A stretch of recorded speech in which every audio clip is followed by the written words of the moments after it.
Likes seeing our faces, and here I'm going and talking to everybody. Oh, and you're I can't win. I just can't win. All right, so yeah, I can't win, but here we are. I need to see the whole room too, in a disaster as it is. All right, so but you get to see my new glasses. Okay, so at least you got that. So thank you, Jill, for reminding me that you like to see people, and I have my new glasses now. Now I can sort of see better. So not perfect yet, but you know, better. So alrighty. So well, that was short-lived. You get to see me, get my glasses. Jill hopefully is happy, and then we're gonna move back to my desktop. Okay, and my silly little jerry-rigged situation with 2 garden stakes and a 2x4. Whoops. And oh, and some what's it called? Paracord. So yeah, you do what you gotta do, right? So all right, here we go. We're back. Hopefully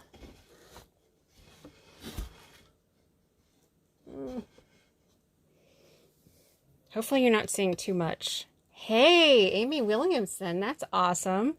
So we got, oh, this is great. We got all sorts of people. I can't tell who is on without like really messing around, unless you comment. And I think that comments actually get me more higher ranking or whatever. So, all right. Could someone give me a comment if you can see more than you really should be seeing? I think that this, I can move my drawing board here. Hey, more people. Awesome. All right. So let's get started.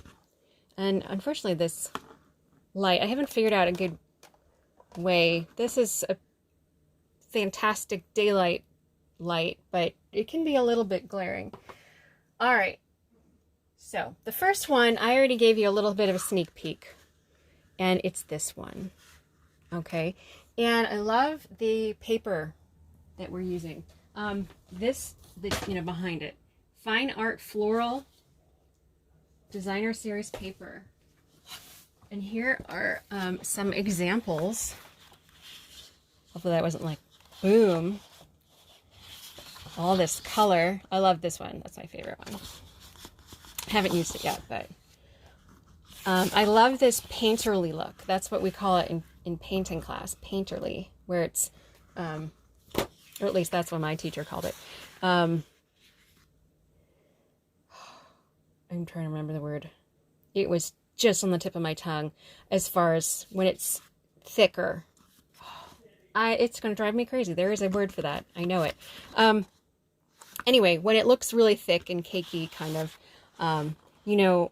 fun fact, Van Gogh painted right out of the paint tubes, right? Directly. So he used a lot of, he's famous for that. All right. So but I also, so not only did it have that illusion, but I wanted to make it have a little bit of real texture. And I used an embossing folder, this one, which I can't remember the name of it at the moment.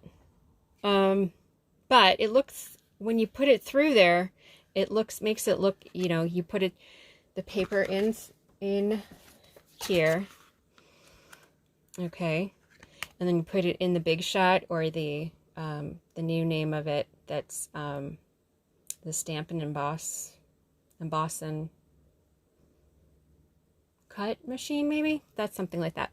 Anyway, I should know the names better, but you put that through and it squishes it with this really tight roller, and then you end up with something that actually has a texture, because it's, do you see how that has a little texture now? Not only does it have the illusion, but it actually has a texture. You can sort of see that on this side. All right. Oh, I forgot to show you the other side.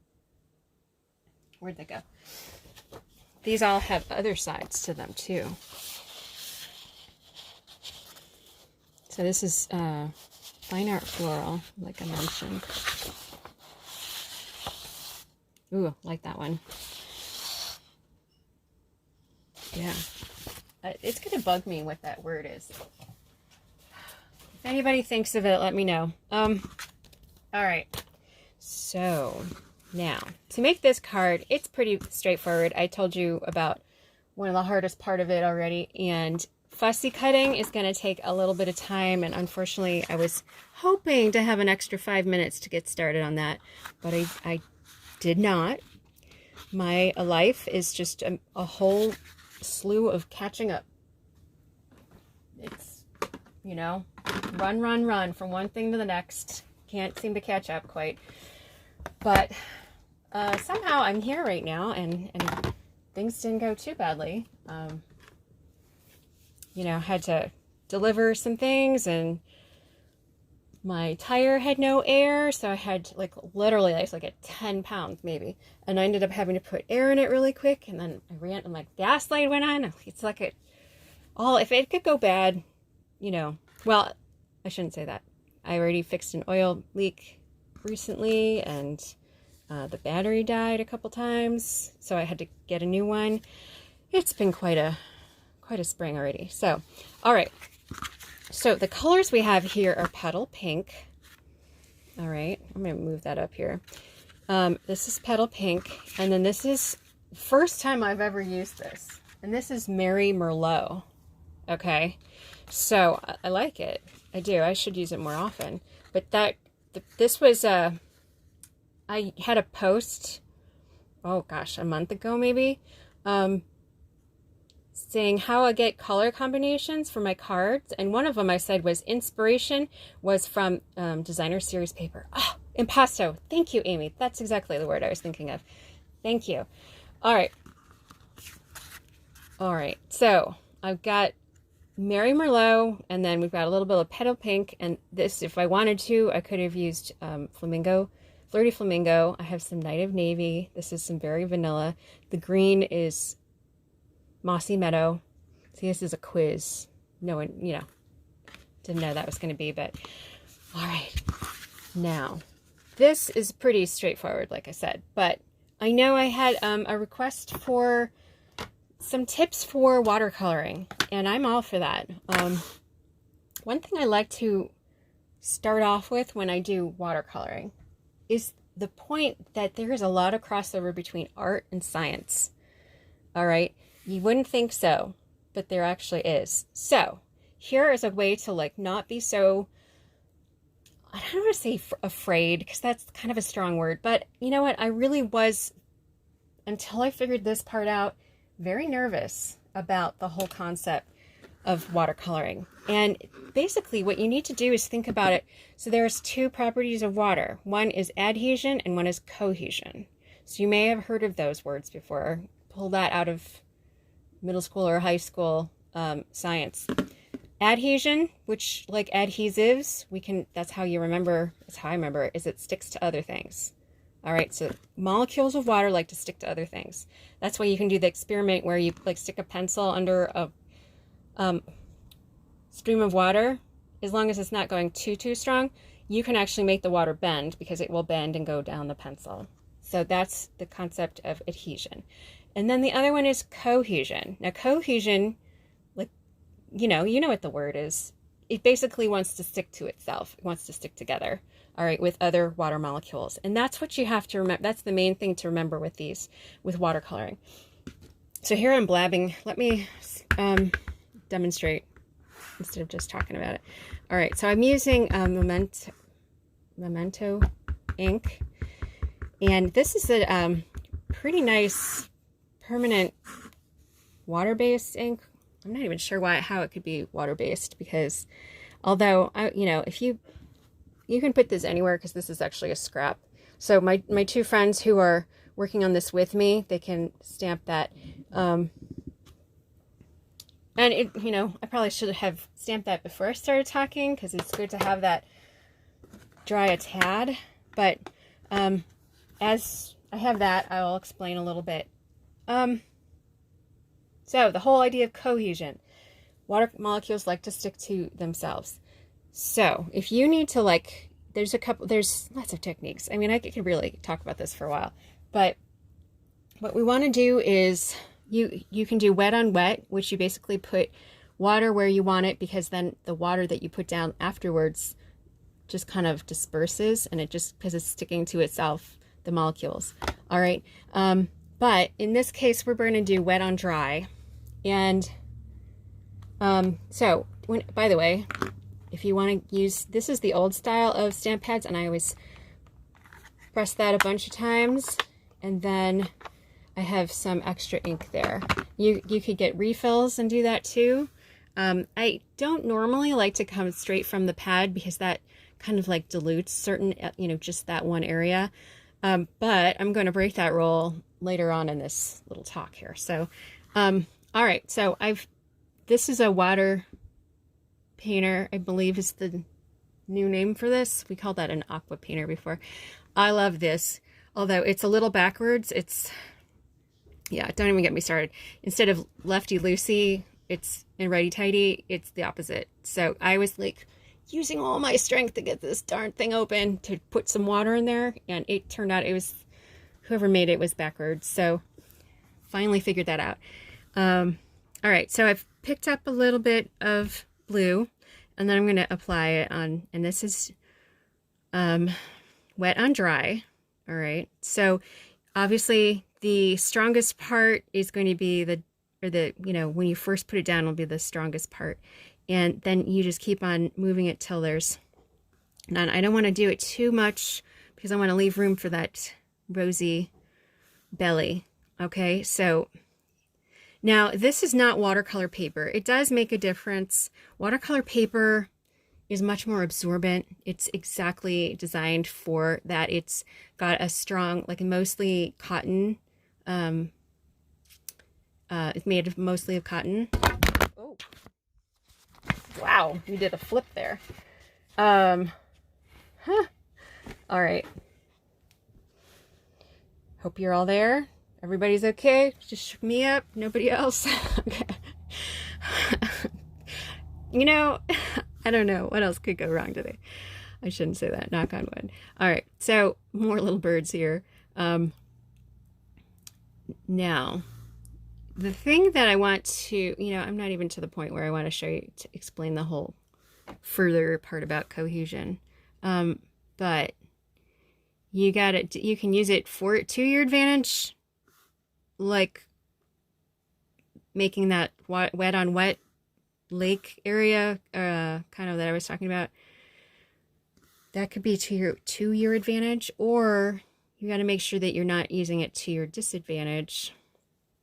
So if you were to now want to do the sky, I would caution you against that, because you already have some damp areas here, and that whole idea of cohesion, if you put another color down here around the birds, they would bleed. All right. You would have to leave, ever seen those two lakes, and there's like a really skinny stretch of dry land in between? You kind of got to think of it like that. You need to either let it dry completely, so we're not even worried about water molecules wanting to find other water molecules. It's just dry everywhere. Okay, like I just did that, dry on dry. Or you need to leave a little isthmus, or I think that, might be the way to put it. And, I don't know. I guess my point is, if you can let it dry in between color to color, that's great. Now, I'm not going to have a year to do that. Not year, doesn't ever take that long. But,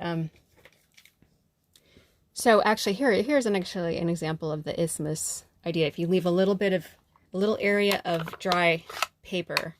Oops. Hold on, So I did that patch of blue right there. I'm going to add some flirty flamingo. All right, so I'm leaving some space in between. See? So it's a matter of planning, really. Okay? So, and to clean brushes in between, I'm sorry, I didn't really show you that. But you can, let's see, I don't have a scrap paper really. So you can clean it. So if you got paint on there, you just, you know, wipe it on a scrap paper. Okay, but actually I need more on there. So, all right. And you can layer, watercolor you can layer really easily. Oh, and I was saying how this is not watercolor paper. So if you can actually easily add way too much water, and then it kind of gets this weird transparent look, I guess. And it gets kind of like, you can see all the grains of it, or not the grains, fibers maybe. All right, so let's see, I'll give him a little more, or her a little more pink. So I'm starting to get a little too much water right here. I don't know if you can see that. It's starting to look a little weird. So just go easy on it. And then it gets dry too. Yeah. All right, so I got a little bit of pink right there, and I've left some dry in between. And what I could do, what I did in the first example, I actually used, I blended the pink and the petal pink. And the petal pink is there. Okay, the petal pink was hiding me. Right, underneath something. All right, so then you can pick up some of that. So I want it to blend a little bit with that pink, but I don't want it to blend with the blue. All right, so I'm doing this while it's still wet, but I want to make sure that I'm still leaving a little bit of dry in between, if that makes sense. If you don't have this color, my friends that are doing this with me, you can just like make the pink go a little higher up. The Flirty Flamingo. All right. Or if you don't have the pink, you can just do the whole thing in that. Actually, this would look really good without the pink, I think. See? Poetry. Wait till you see tomorrow's post. I wrote a poem for you guys. So it's a good one. It's a really good post. I mean, I don't know if the poem's that great, but the post is good. Okay. It's a really fun question. I've actually given it some thought. But I'm not going to tell you the whole thing. But you have to come back tomorrow and check out my website, because, you know, if you answer the question, which is not a painful question. It's really not meant to be difficult. It's just trying to help me learn some things about what people want. And I am also an amateur psychologist. So that's, and for fun. This one that's tomorrow is just for fun for the most part. I'm just curious. All right, so you can see I'm adding some Mossy Meadow, and I'm letting some parts of it be stronger green, and I'm just kind of blending it out. It's, you know, if you want to use markers and make it completely uniform across the shape, you know, markers are great for that. But watercolors lend themselves to what I'm doing right now.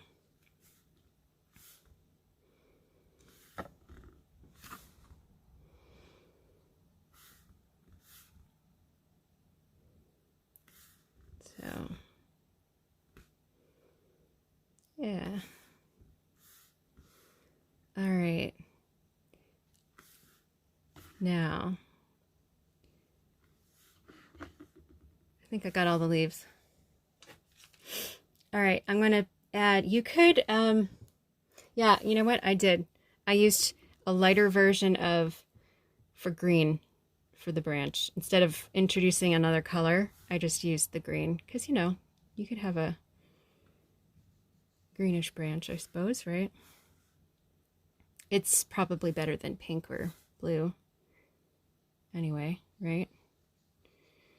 So I'm putting the darkest as, you know, think about like where the shadows would be, like where the light would be blocked. If the light's coming from the sky, you would want to probably put the darkest part on the bottom part of the branch. All right. Now, you know what? I should have done the pink while I had it out. No matter. We'll get this. And then we'll do some apple blossoms here. So if anybody has any questions, I can see comments through the phone, through my camera. I didn't even bother with the laptop because I think that's what threw me off last time. So I was trying to see it in two places and it wasn't synced, so it's very distracting. I'm just going with this. But that means I can't see comments. So at some point, maybe I need an assistant that can help me answer comments. But we'll see. All right, I think I got all that. And now it's a matter of fussy cutting. Now, when I cut this out, I did not cut every little thing. I actually left a little bitty border. And I've mentioned this before. I just absolutely love paper snips. They have those really great little points, and they're small scissors, so they're easy to handle. Whoops. I'm leaving a little bit of a border. I'm sorry. I really meant to have this done for you before I started. So this may not be the best fussy cutting I've ever done in my life. Because I'm trying to go a little fast. One thing that people don't realize that cutting, I mean, you've known how to cut since you were 3 or something, right? Actually, it's been very interesting as a teacher. I taught at the Solon Center for the Arts for a little bit, and I had a whole class of 3-year-olds. Now, I've taught 3-year-olds through Aurora, but I never had like 9 kids who did not know how to cut before. That was quite an adventure. Unfortunately, I did have an assistant who was very sweet and was able to help a lot of the kids. And but here's my point. Cutting is a lot of actually moving the paper with your other hand. It's not just opening and closing your scissors. It's like taking your non-dominant hand and moving it around, which I don't think a lot of people think about. I mean, I guess in the whole realm of things, it's not that important. You do things automatically. It's not important to think about it overly, but yeah. So you can't cut with one hand. You always have to have two. The very deep conclusion I came to on that one. All right. Oh, goodness. I didn't cut, you know what? I didn't do the beaks. You can do the beaks whatever color you want. These are, I would consider these bluebirds. Yeah, Julie hasn't talked about you yet, Jill. But I'm so glad you're here, because it's just never the same without you. It really isn't. We love your wit. I know. You know what? Jill, you totally came to mind earlier because I was like, how on earth does she take the dimensionals off in order? I couldn't even get the thing started. You know, I like to have order, but it's harder to do things in order than to just do whatever's closest, whatever's working for me. So, yeah, I left them I'll try to keep them out of your view because I don't like to purposely irritate people. I'm not like that.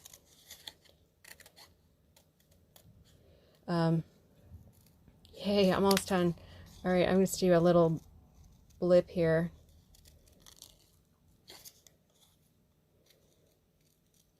All right, there, good enough. You're so funny. All right, let's do assembly. All right, so I am going to use this Stampin' Seal, and hopefully I had a little trouble with this as usual.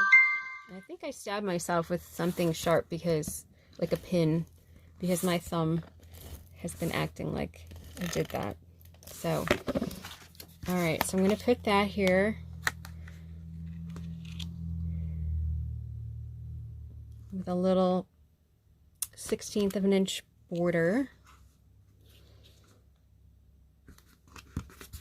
Okay, and then I'm going to put dimensionals on that. Actually, first I'm going to put the ribbon. I like this ribbon. It's not an actual Stampin' Up! Ribbon, but I like denim. I'm very comfortable in denim. So, that one is a good, it makes me think of denim. Let's put it that way. All right. So to do this, whoops. Oh, goodness. Came with it. All right.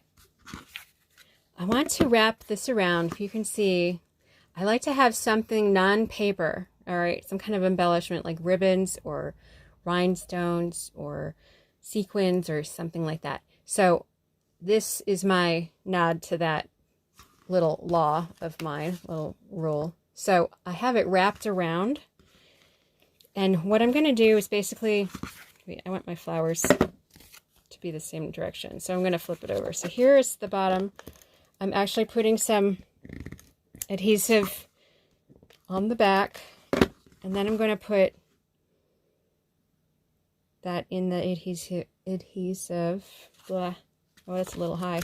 Let me put it maybe there. That's better. All right. And then stretch it across. And then this can come back around. Okay, so that saves you some trouble. Some, what's it called? Some ribbon. I don't have to tie it.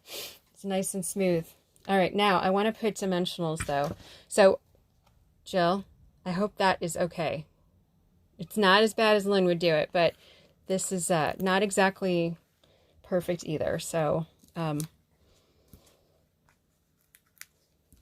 right. I do love these mini ones, although they take longer. But I like to put mini or dimensionals every 1 inch or so. The dimensional police. That's Jill. If there was such a thing. All right. Whoop.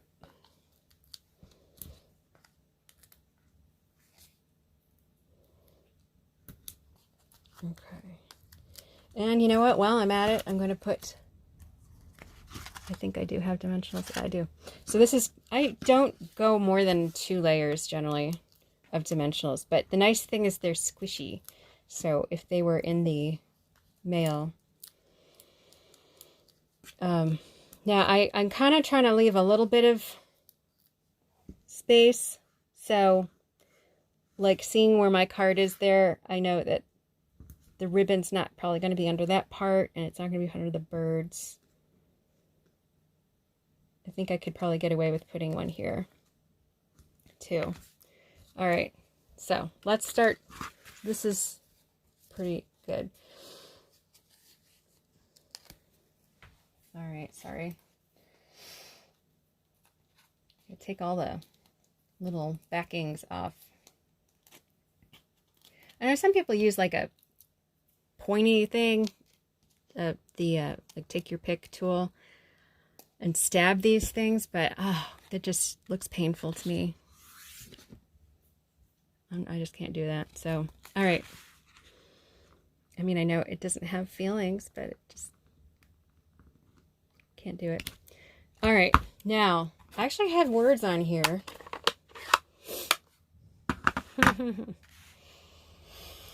All right, I have little words. Where are we? I just used the word thank you. You can use anything that you have that's super small. Like in this set, it comes with hello. So you can use hello. You could even do we're the best of friends, but it's a little bit tight. Okay, and then so I'm doing thank you.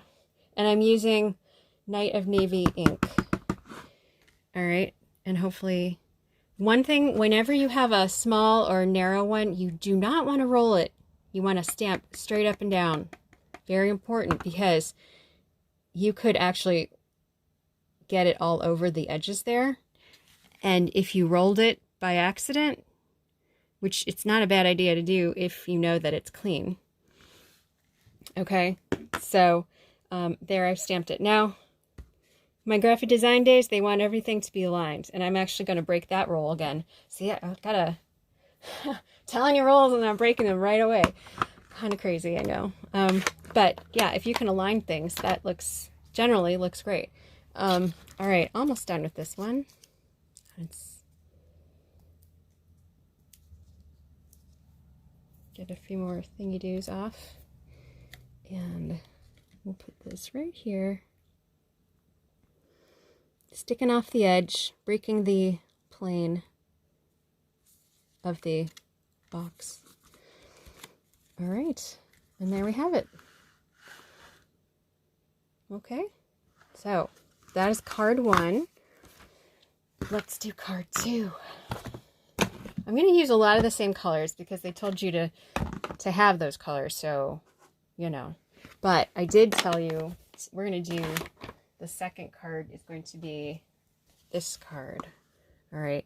Now, the idea, I was going for like a Victorian vintage kind of feel. I wanted to like old photo type of deal. And I really, oh my gosh, I played around with this. This is partly what stressed me out so much about this particular set of cards, because I tried a whole bunch of different ones. Like, that was one of my better ones. And that's not horrible either. This is a little yuck, but, and that's watercolor paper. So, by the way, I don't know if you can see how it's got a little texture? This is the kind that is, this is the kind that is made of cotton mostly. Now what they call that rough texture is called tooth. So that, you learned a fun fact there. That's the tooth of the paper. All right. Now, all right, to do this. So I was going for the Victorian look, and if you know anything about Victorian times, they just try to cram everything, make it as busy as you could. This is the era that crazy quilts were popular. They just used little scraps and filled it in and stacked it and layered it and all that. So I try to do a lot of that. I also wanted to look kind of old and weathered, and you know how paper, you know, here another fun fact, I'm throwing all sorts of things at you right now. The reason why paper gets yellowed is the sizing. So a lot of times it's like the glue that holds the fibers together. So in newspapers, those are mostly wood fibers, really short ones, so they need a lot of glue in there, and that's why there is those turn yellow very easily. Now we're using archival papers that have specially formulated sizing that will not do that, so I have to do that on purpose for this. All right, so how to do this? Okay, gonna put that out of sight here. So I'm using Early Espresso cardstock for the base. Okay, and then this is Petal Pink, and I ran that through the Big Shot with this embossing folder, which is called Parisian Flourish, and it is so pretty. I love swirls, love them. So when I saw this one in the catalog, I had to get it, and this is in the mini catalog, I believe,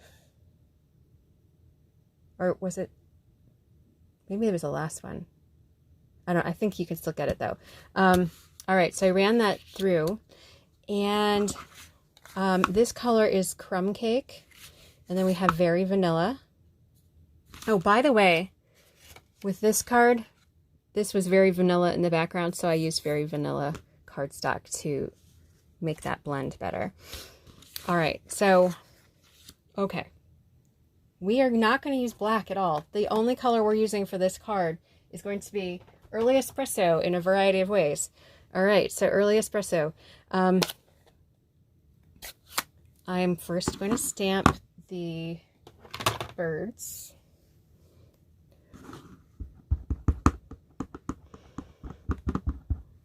And since this is a water-based ink, we're going to use that to our advantage. This is not like that Memento ink. I'm making that tipped a tiny bit so that the birds are more level. Okay. All right. Now, let's see. All right. to do this, I'm using the aqua painter or water painter again, and I'm not even going to add any. All right, there's already water-based ink right here. So as long as this is damp, which it could be a little bit more, so I'm going to push it and try to, all right, okay. So I'm going to just go over the edges of that and kind of pull it in. Okay, see how it just blurs a little bit? And you can do a little bit there. Let's see the wing here. And then with the leaves, I was trying to be really careful and only do half of the leaf. All right, and that that'll make a little more sense later. I was trying to leave a little bit of light spots to kind of catch your eye, because we're gonna possibly add a little background. Well, I know we're gonna do the edges too, but I think having some of the leaves still stay light colored is going to be to our advantage. And you know, it's really not the end of the world if you do the whole leaf. It's not. It's really, these are your, you know, your attempt, and I'll let your cards. Doesn't have to look exactly like mine. I'm just showing you how I did mine. Okay. So if you remember from the last twig that they were sitting on, I made the darker part underneath where the sun would have a hard time getting to. So I'm really focusing on that part. In fact, I haven't really hardly touched the top one. All right, so my birds are starting to come alive a little bit, aren't they? So these, I guess, would be sparrows, maybe. I don't know. They would need a little bit of perhaps texture on their wings, but you can't see their whole wings, so that's what we're going to call these, sparrows. And put a little shadow. Now,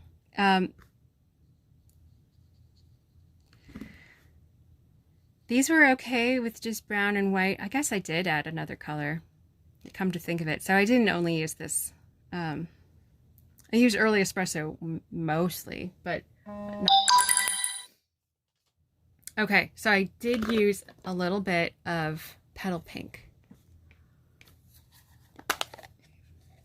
And it's so light, it's hard to see it. So I wiped off my brush, and I'm going to pick up some of this rosy. But it's just enough to, you know, give it a hint. And again, if you see I don't put the colors, I'm leaving a little hint of white there and lots more white there. And if it, you know, if it blended with that brown, it would just be a peachy brown. So it's really not too bad. You could do worse, that's for sure. Anything across the color wheel, if you remember, are called complementary colors, and they, when you mix them, make a brown generally. And that's, you know, could be the color you're going for, but generally it's not. So, all right. Ooh, probably should have started down here. You know, and watercoloring takes a little practice. It really does. So if your results are not quite the same as mine, please do not feel sad at all. You will get there.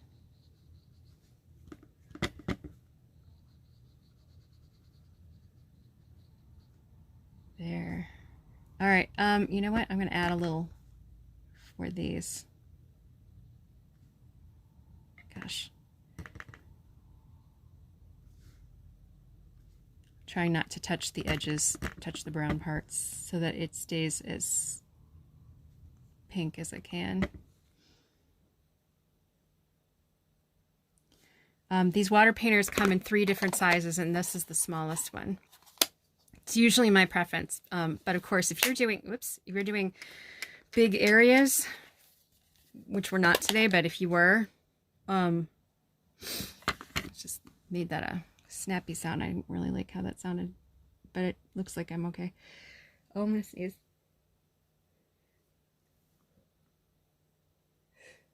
Excuse me. I warned you. Sorry. I probably told the story when I was subbing for my son's art class one time. I sneezed like that, and his friends all turned to him, and they said, "She sneezes like you." So, you know, obviously I started the sneezing thing, not him, but it was so funny. They were like shocked that we sneeze the same. All right. Okay, so there are my watercolor birds. Now, to add a little more antique look, I guess, I could, by the way, I did end up kind of going up a little bit behind them a little, just to have a little background. A little bit of an anchor so they're not completely floating, I guess. I don't know. That's your option here. You don't have to do that. I just kind of did. All right. So next I'm going to use a sponge to do the edges. Now, I had a really good question this week about sponges. What is a Stampin' sponge? And this is a Stampin' sponge. It comes 3 in a package. All right. I don't know where the rest of my package went, but here's one. And then I cut it into 4ths or 5ths. Now, 5ths is tricky to cut out, but that's probably the better size, to be honest. And you can get 5 instead of 4 out of one sponge.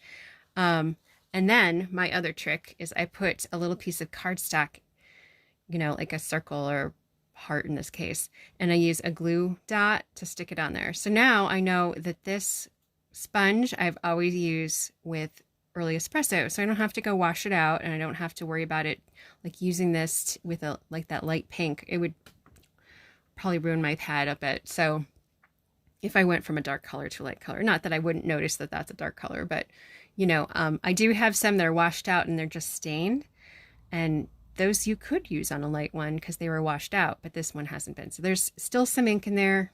All right, long story for that whole thing. But I do love to sponge things. So basically I'm just dabbing it in the pad and then I'm scraping the edge. This is a super technique for making things look rounded, like say a balloon, punched out balloon. Okay. And you could go more to town on this with either lighter color, or you can do really heavy. Maybe you want to do it in the corners more so that it looks like worn, distressed. That's another good word for that. Okay, I'm not going for the curved look like I would with a balloon, but I was going for kind of an older beat up look. I'm going to sponge this right now because I still have to do something to it, but it really doesn't matter what order you do it in. You can do this before or after you stamp. So in my case, I'm going to be stamping some leaves all over this to make another pattern, another texture, if you will. Okay, so that one came out even better as far as looking old. All right, and then I want to do this. And it's so pretty and pristine and nice, but I'm going to go very lightly and just pick up just here and there some of the raised parts. Now I kind of goof with mine. It's I ran this through with 2 pieces of paper. I didn't realize they were stuck together, so I actually had some cracking going on. I don't really like how that looks, but I should be able to hide it, I think. So, all right, I think I might even do a little on the edge. I don't think I did that on my original one, but I'm gonna do that.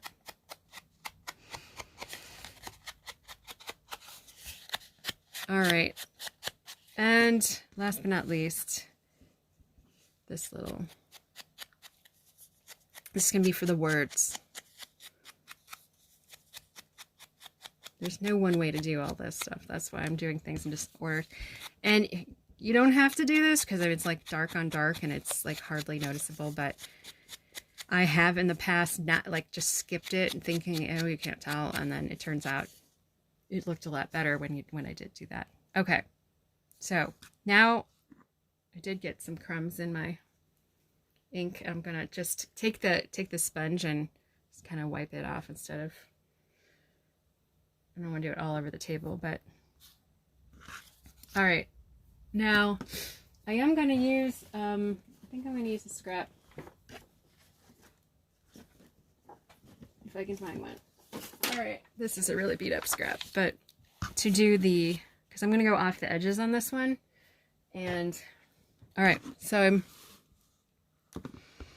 got this leaf, and I don't have to do the center because it's going to get covered up, but I'm going to kind of just twist and turn this. I don't want it to be like, I mean, there's a time and place for that, but these are leaves, so I want them to be growing all sorts of ways.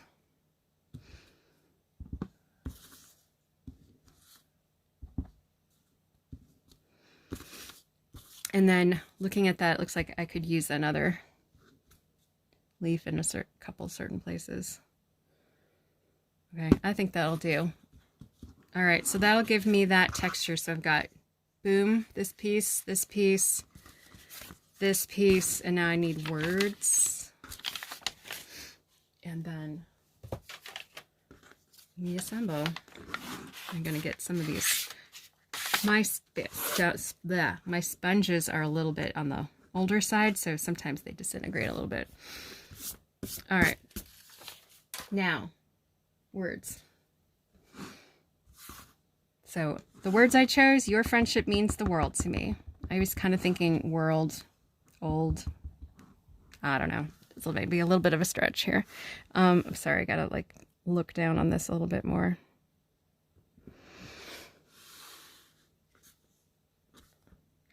Wow, that was luck. Came out great. Okay, now we assemble. Close this up. Good habits, right? Maybe there. Okay. Okay, now I'm going to use this little silicone mat because the first thing I'm going to do is to put the bottom layer on my card. And the bottom layer is this. And let's see, I want the part of cracking to be underneath the picture. So I'm going to, this will be the bottom. All right, so what I'm going to do is put Stampin' Seal, and I'm doing this on the silicone because the adhesive does not stick to silicone. As you know from baking, a lot of those silicone trays and stuff are made out of, I mean, you know, trays are being made out of silicone because things don't stick to it. I know there's a reason for that. Off the top of my head, I couldn't tell you, but I have heard of a reason for that. Wait, you know what? I'm going to just put this on first. Okay, so I'm going to put this lace on just on the edge. And this tends to curve, so I want to make sure that it's this, you know, oops, see, that came up a little bit. You know what? I think I need more.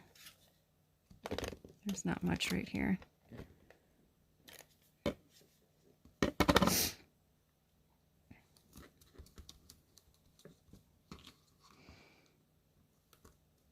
Okay, if you have to put a little more, you could use, I guess, regular glue.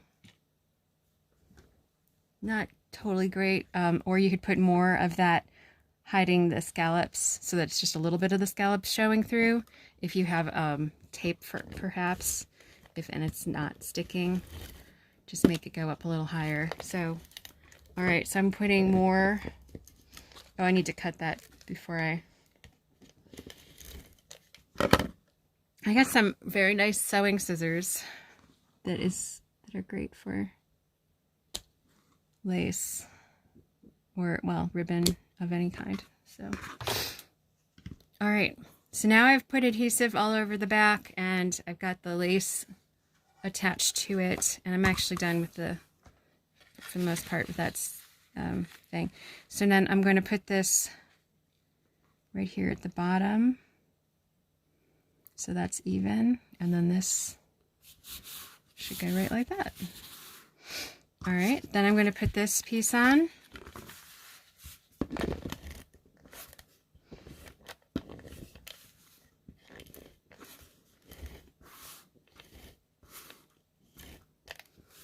And that I'm going to put all the way up to the top. Now with this card, remember I mentioned alignment is advised, but in this case, I want this to look a little crazy like the crazy quilt I mentioned. So I'm going to actually purposely try not to align anything. Try to make different shapes wherever I can. So see how that is different than that. Can you see what I'm talking about? So from here to here is shorter than this. There's no similar. I'm not going to be able to do it completely because I'm just a little bit too, you know,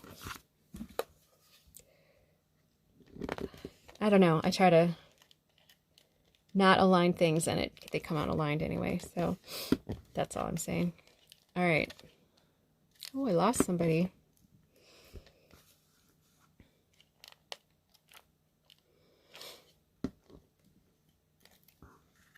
What is up? Okay. All right. And that's going to be framed by this little piece of early espresso. And that helps the contrast, helps make that stand out. So the dark against the light, the different values. All right. Now I'm going to raise this up, but before I do that, I'm actually going to tie, I have some linen thread. Is it linen thread? I don't know where my package went. Well, I don't know. Hopefully it's, I'm calling it the right thing. All right, I'm wrapping it around here. So here what I want to do is have, well, it doesn't matter what end I use. I'm going to have a bit of it hang off. All right, I'm going to hold it with my thumb. I'm going to wrap it around here, and I'm going to wrap it around a second time, and actually going to cross it. And then I come back over here, and I have a similar amount there. So I'm going to tie a double knot. Whoop. Now, it doesn't have to be super tight because I got a little bit of a trick. So, and I'm also holding my knot down with my other finger. All right, so mine ended up pretty tight, but if it's looser, you can stretch these apart, and that actually tightens it up. Okay, so now I'm going to make a bow. And then make the, I do not have fingernails right now. Actually, I never have fingernails, so. There we go. All right, so that brings, I can always adjust that part too. Okay,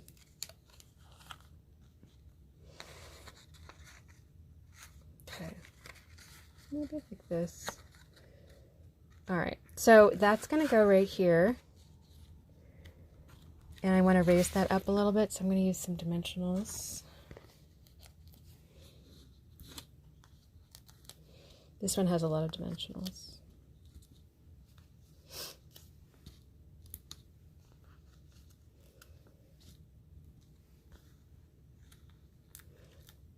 Am I doing it right, Jill?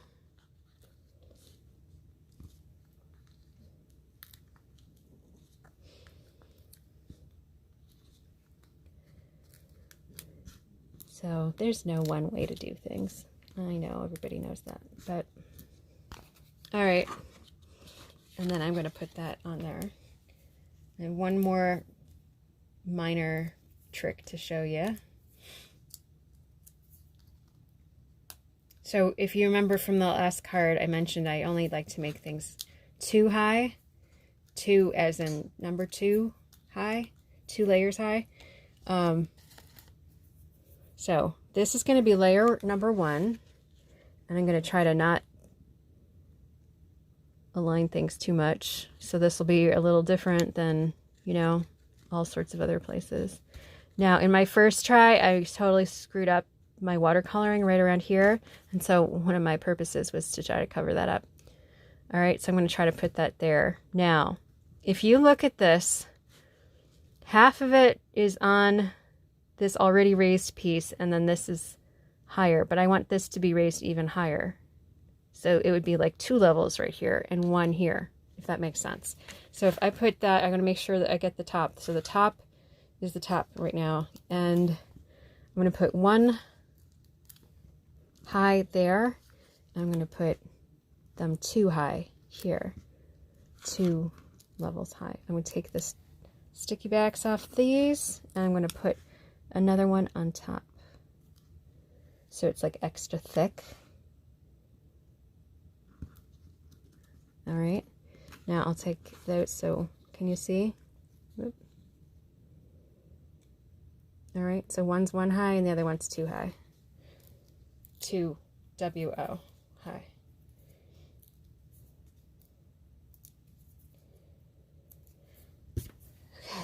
And that goes right here.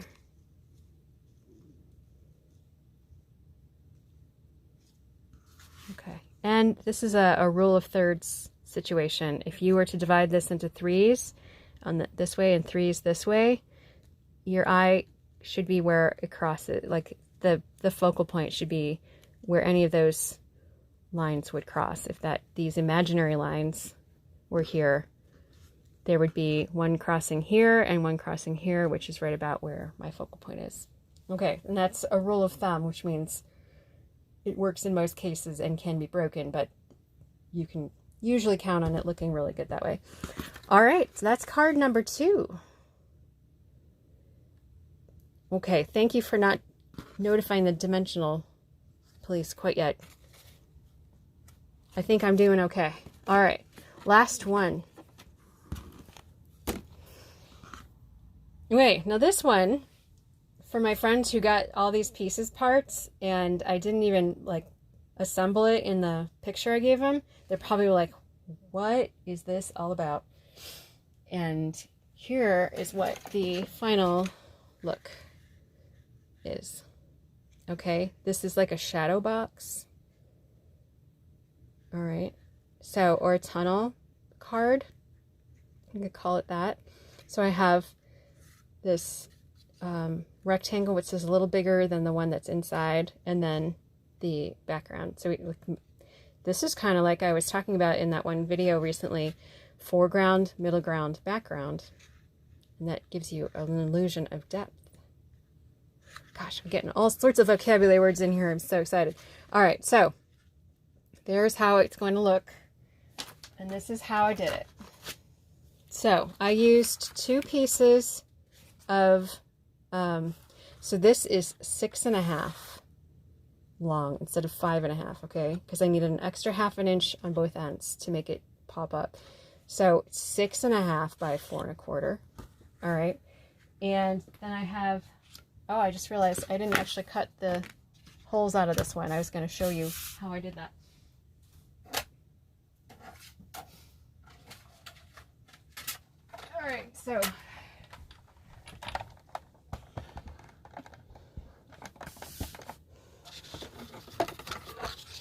All right, so here I have that piece, and I folded it so that can you see that a little bit better?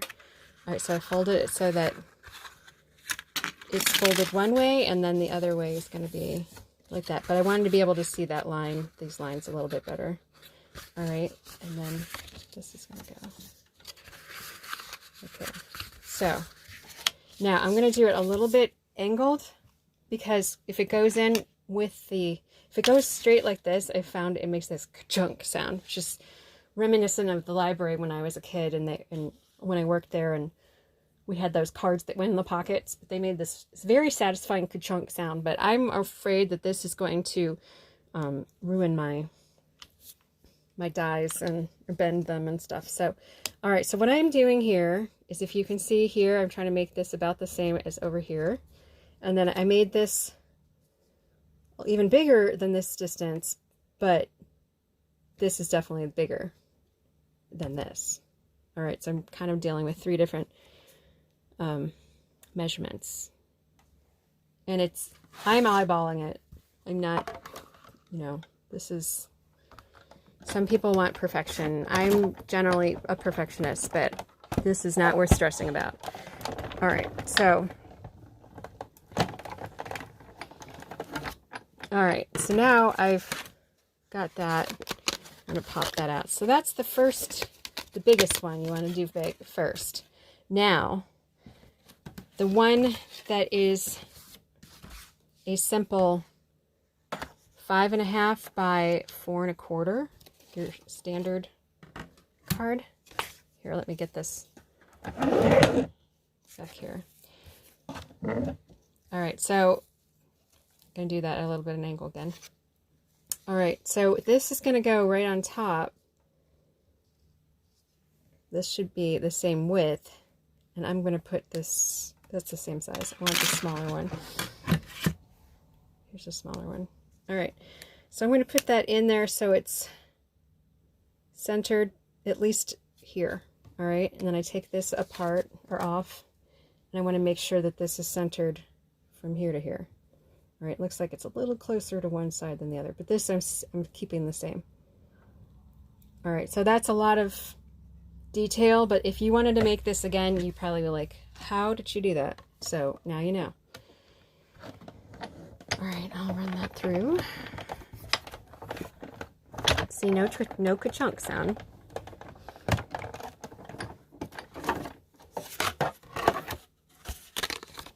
Okay, so now I have 3 pieces. This is Misty Moonlight, by the way, which is not, we did not get ink for that on my list, but the Night of Navy, when it's a little bit diluted, is exactly this color.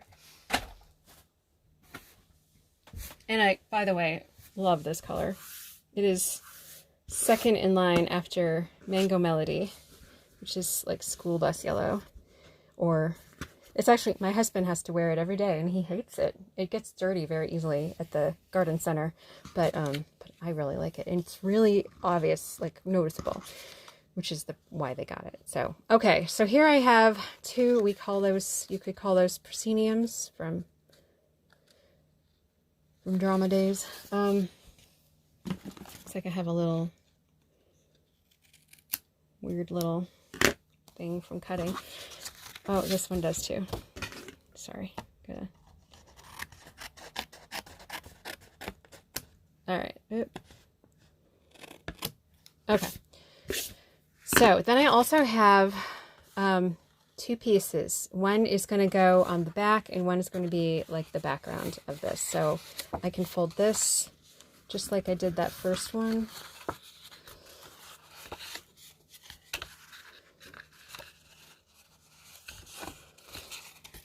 Okay. That's actually going to be the back. All right. So this one is going to get stamped and put in here. And the other one's going to be for writing on the back. But if you don't want to attach it yet, just in case you mess up, I'm cool with that because they're the same size. All right, so then you also should have a scrap in there. Anybody who's doing this kit, and I don't know what happened to mine. It's like a long, thin one, piece of white.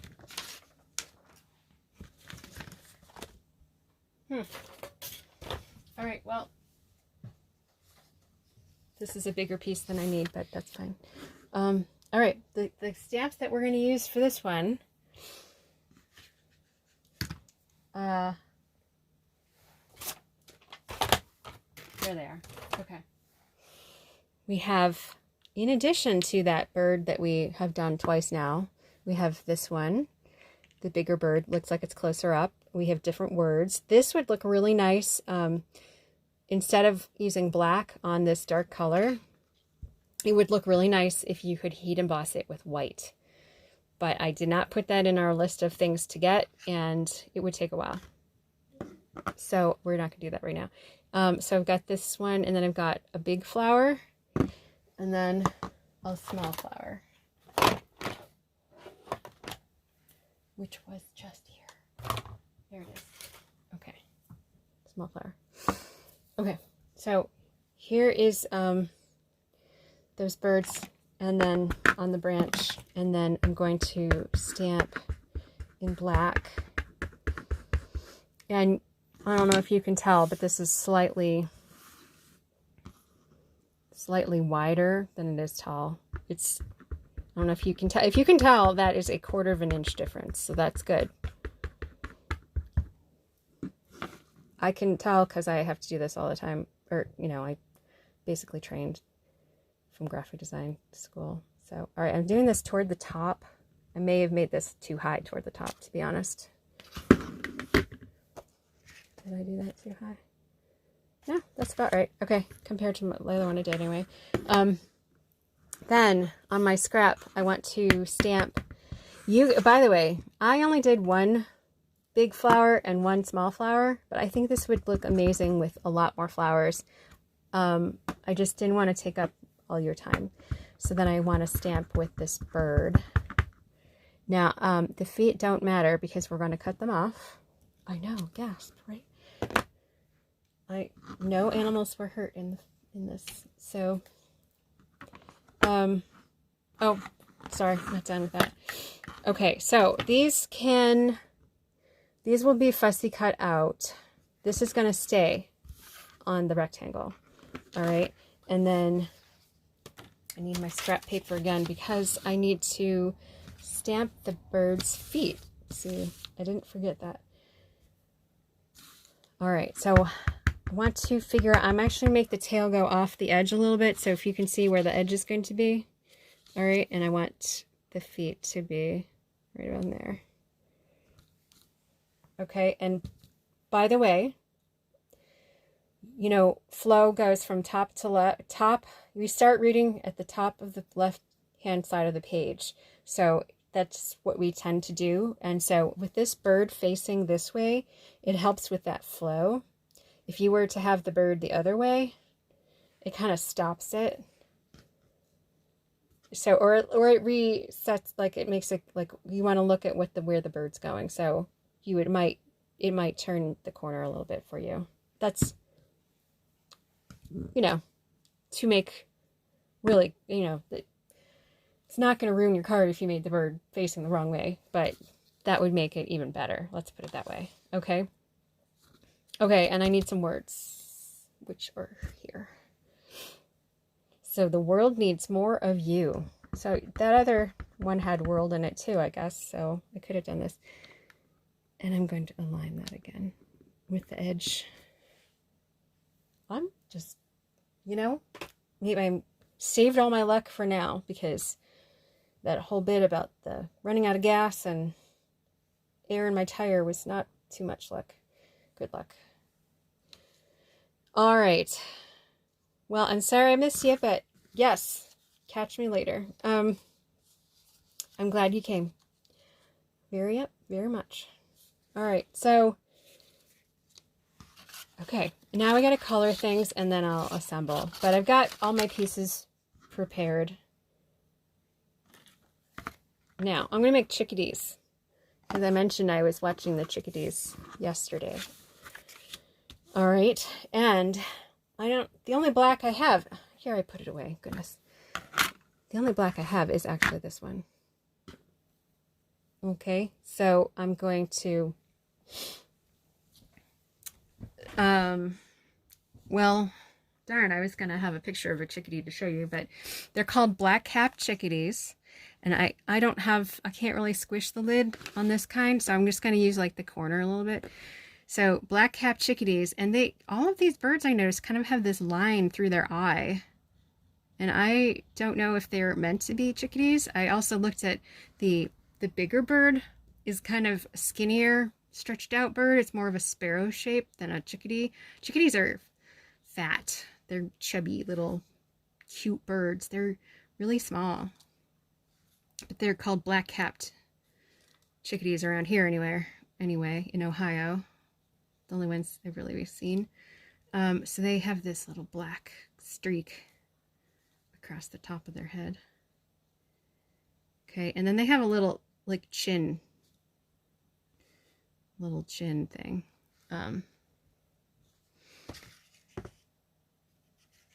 Just like under their chin. Just, oops, I maybe made that a little bit too much.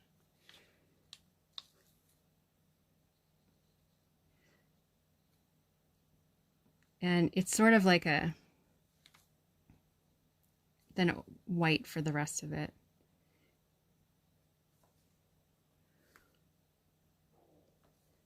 All right, a little bit here. All right, now I want it to be gray, which we know is black diluted, right?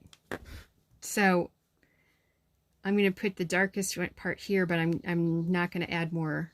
I'm just going to kind of fade it out and put more. Oops.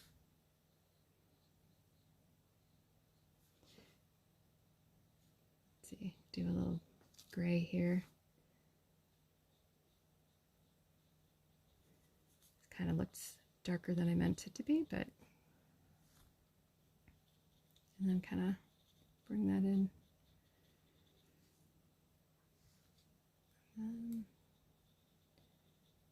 This little guy. Add a little bit of gray. Now, this didn't seem like quite enough color. And actually I did this in the reverse order than I meant to. Oops.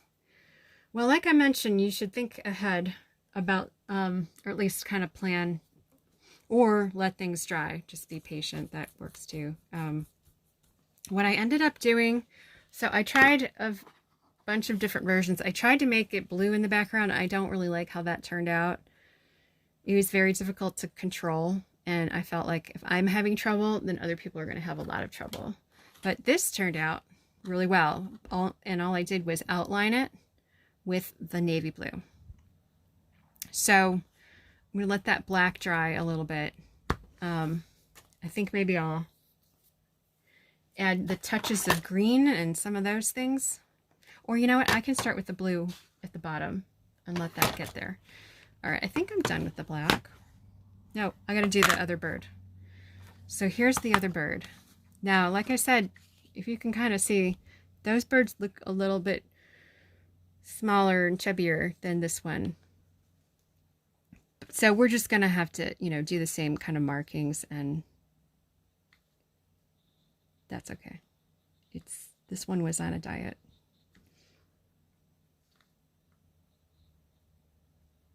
James is like, you can't redraw that. I'm like, no, I can't. So it is what it is. But yeah, I don't know if I could cut it. I mean, I can't for this card because of the way we did the legs and all that, but I don't know if we could mess with that. All right. All right, so we need gray.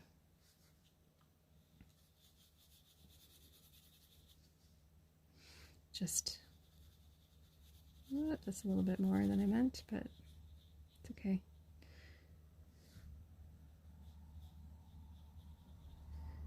And you could put a little in the shadow here. Now,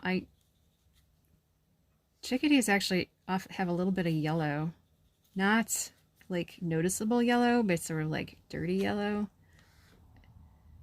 I don't know. That's my opinion. So I'm like having a little bit of gray here. Okay, it's not so bad, right? Yeah, that's fine. We'll just call it that. So what I actually did was a little bit of brown, because I already had that on the list of things that we needed. So let's see. Okay, that's not so bad. Put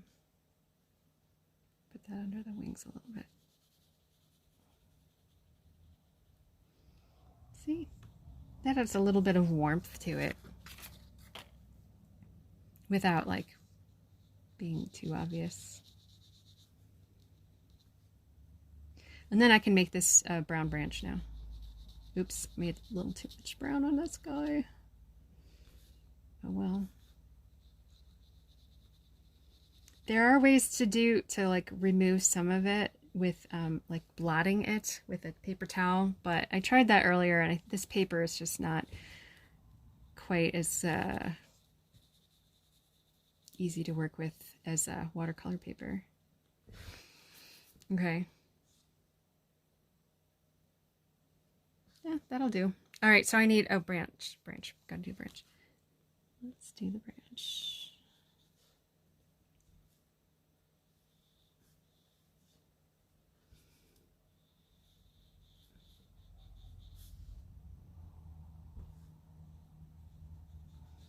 So I don't want to get this too wet because I'm going to go over it with the blue.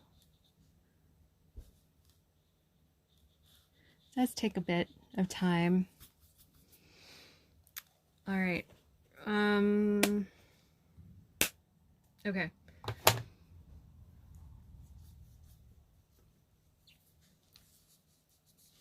Yeah, they're pretty dry, so I'm going to go on with the blue to show you what I'm talking about. All right, so here I have the Night of Navy, and I'm just going to pick up a little bit. I'm just going to like outline it. Okay, so any of these shapes, and if some of these shapes are so like between this and the branch, you know, just I would just do the whole shape and call it a day. Bigger areas are tougher. That's why I would recommend wet on wet for bigger areas, but and that's why this is a little challenging, because you could really make a mess of it.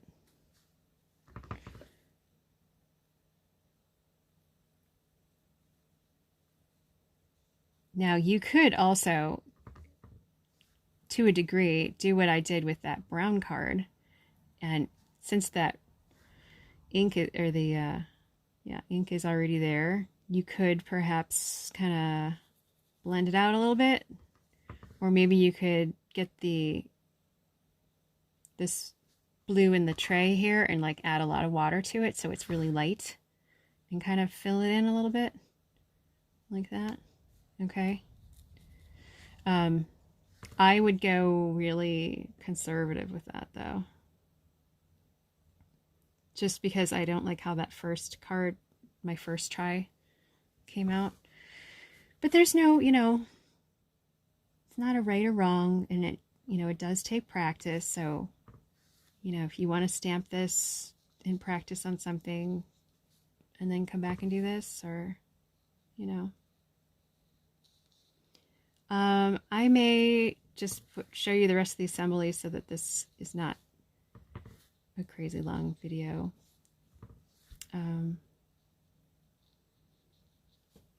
And then I can add that other stuff later, but I think I might try to get at least the blue, because I could see that being a little bit tricky. Oh, another tip about this, adding the blue, you can turn your paper. Some people forget that. I know, gosh, when I'm working with the kids and they're carving, they forget, and they're like trying to carve toward themselves, and of course that's so dangerous. And I'm like, you can turn your block, but they forget that. I mean, it's really easy. I really am not criticizing. It's just a reminder, though. You can turn your paper so that you're not like going at some weird angle. You know, maybe going toward yourself or away from yourself. I think my most comfortable stroke here is like, I hope you can see this. I'm probably doing this a little off the camera too much. Is away from myself, but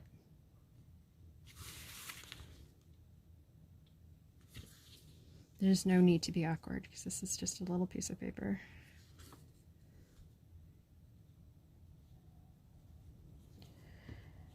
All right, this one looks like I could do a nice toward myself.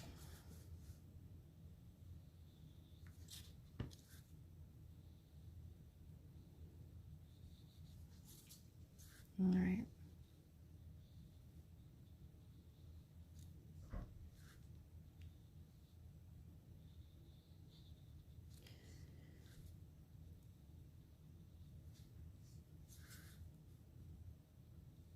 Okay, so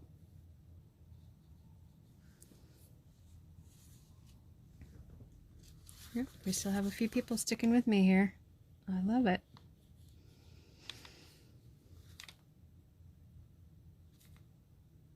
And the nice thing about video too is if you feel like I'm going too fast, you can watch the replay.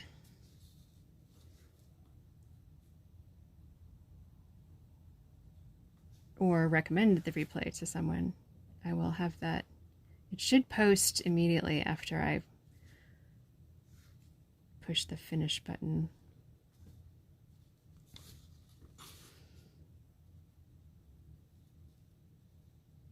Okay. Getting there.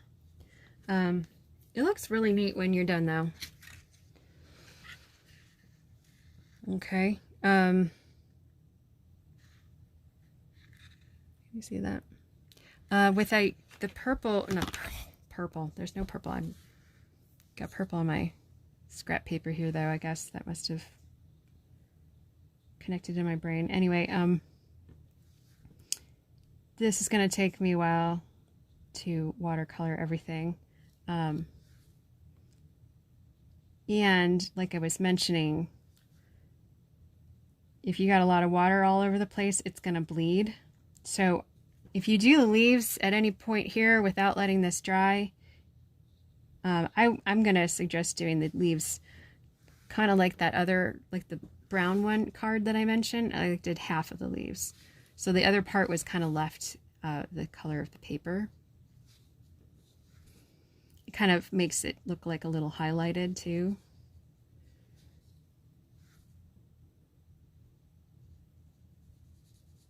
And with any of this, you know, when you change your colors on your scrap paper and you could basically use your good paper and kind of like, you know, fade it till you run out of color. Same idea. All right, I think I got all the blue. Oh, I don't like how that kind of...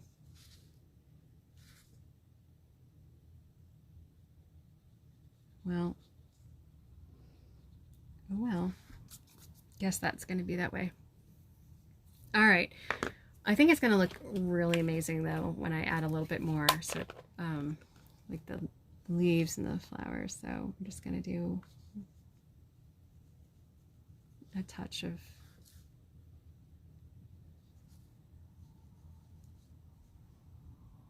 just like a...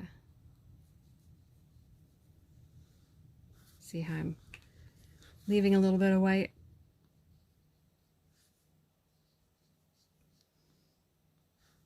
These are such small areas of blue too. It's not like I made a big puddle next to another puddle. I mean, it's actually fun to play with it and practice that and see what happens. I did a lesson with, at church, we did Noah's Ark and we made a rainbow, and basically we made a wet area in the shape of an arc, or not an arc, the shape of an arch, I should say, and put red and yellow and blue, and then it let it bleed all together. It looked really cool. Like it was supposed to be that way. Which actually it was, but all right, so okay, so look at that. That's looking really cool. And then you can add pink, like here. I'm using Flirty Flamingo. Have a crabapple tree. And so these are going to need fussy cut out. I know I should have done that ahead of time.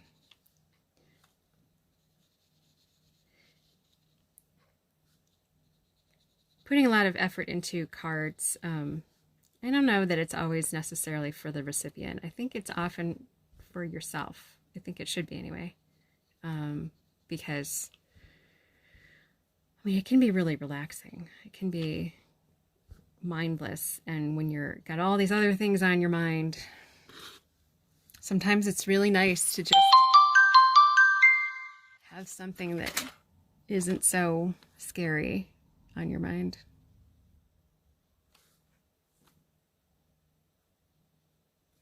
You can zone out. Oh, timber. These kind of make me think of popcorn, don't they? To you? All right. So I could have done a little more neater job, but I think that's not bad. And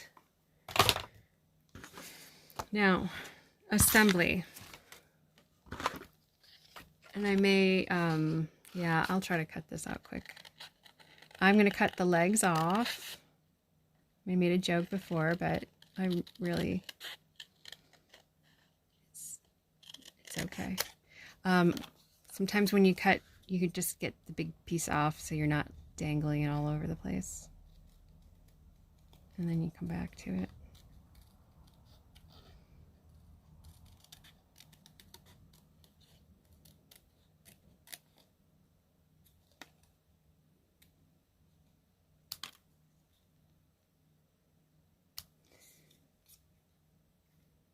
Okay. Yeah, I still have people with me. Sweet. Is this like a Bob Ross kind of video where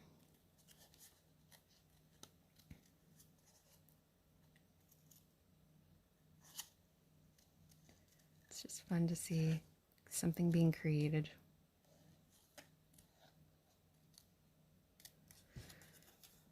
This won't take too long though.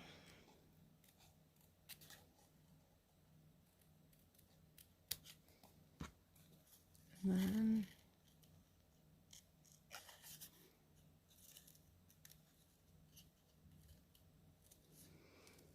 so glad I can see through my glasses now. I was really having trouble with the other ones. One of my eyes changed. Oh, and I've got progressive lenses now too. But wearing contacts, I definitely had to have reading glasses.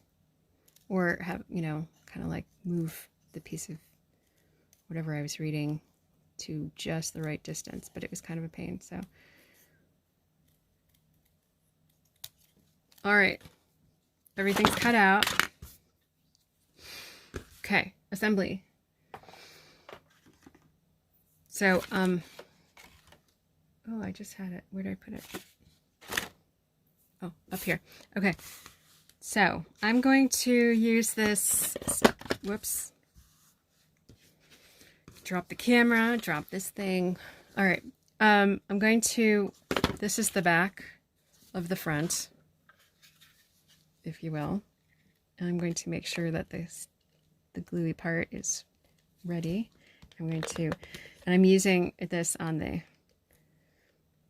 silicone mat in case I miss, because it is like just about the width of the adhesive. All right, now we're talking.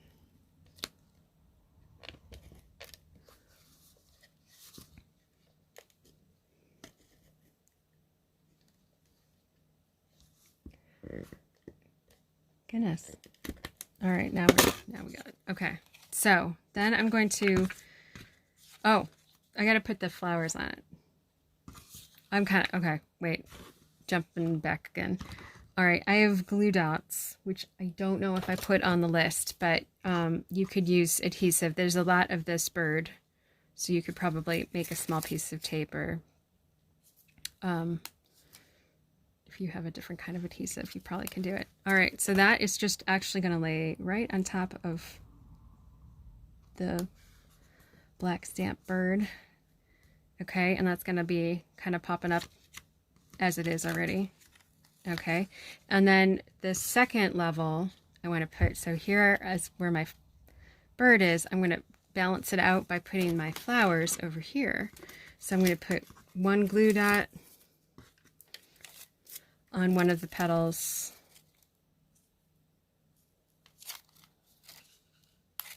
And have that stick out.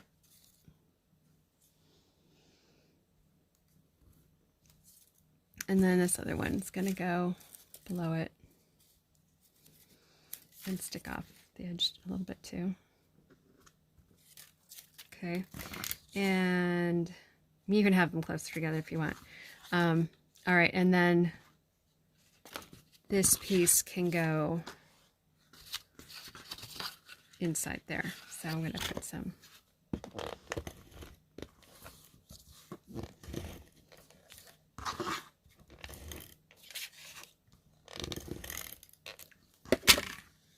yikes, I just steered really badly on that one.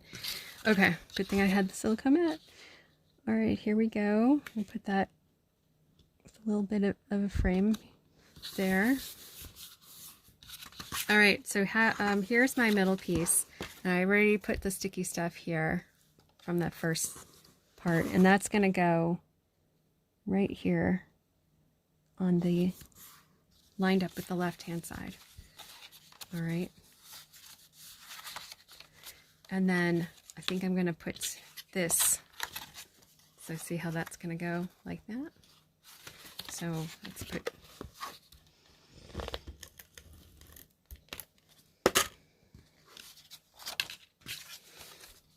line that up.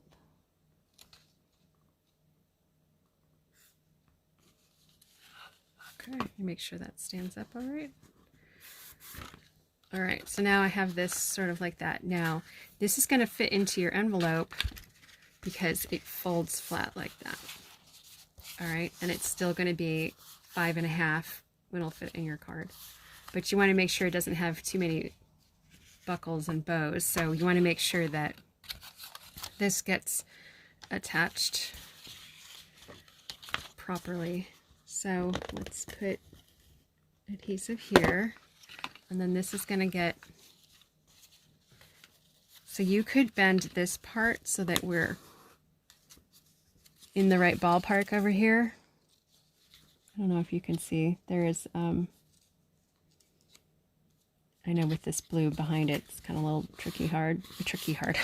What is that? All right, but that is laying flat, so that would work. All right, so that actually didn't quite go as far as I expected, but that works. All right, and then do the same thing here. So this one's going to get pushed back, and that, oh, I didn't put stuff on it yet.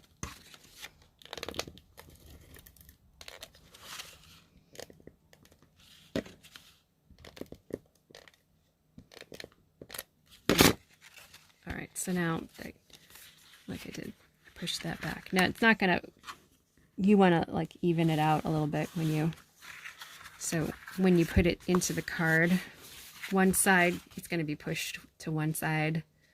Does that make sense? So that it's not like 5 layers on one side and 2 on the other, or whatever it would end up being. All right, so there you go. That's a little shadow box card. Oh, and then you can put this other piece on the back for writing on if you want. Oops. Like that. And if you want to put, you could stamp flowers on that. That would look pretty, right? Maybe that bird.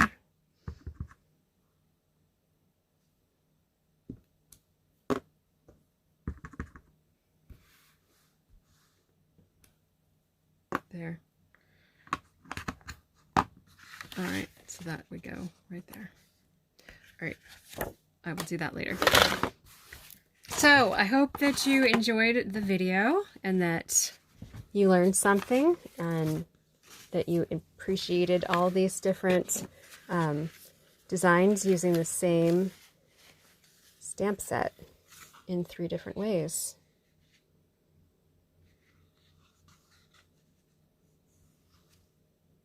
Oh, I'm glad you're back. And no, I didn't hear the horn. You're so funny. Let's see. Maybe I'll put this up here. There, you can see this a little bit better.